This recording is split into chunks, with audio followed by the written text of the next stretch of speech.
هالو شوجر. عارفة ان في وسط الغلا اللي احنا فيه كتير مننا بيجي عليه وقت آه، مش قادر يكمل، وحاسس ان هو في دوامة والحياة عمالة بتاخده، ومش عارف يسد هنا ولا يسد هنا ولا يعمل ايه، وحاسس ان هو في صراع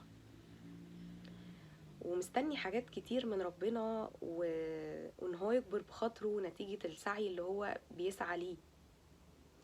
صدقني، ربنا مش نسيك، بس لسه الوقت المناسب ليك مجاش.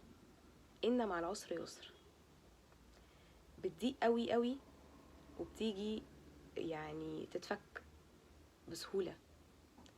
بيجي عليك وقت ان الشهر ما بتعرفش تكمل فيه، يعني تبقى قابض من هنا وتقعد ترتب الفلوس دي هعمل بيها كذا والفلوس دي هعمل بيها كذا ودي ودي ودي، وتلاقي نفسك هوب مفيش. احمد ربنا ان انت عرفت تسدد الحاجات دي.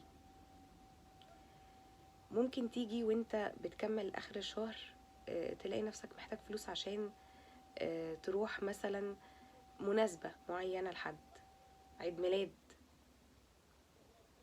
هتلاقي فجأة والله العظيم هدية جاتلك ما تعرفش منين، هدية تبقى انت شاريها على جنب فتقدر تطلعها لحد. فشوف ربنا سبحانه وتعالى، مجرد بس ما انت هتتكلم معاه وتقوله اعمل ايه، هتلاقي فيه يسر مش طبيعي.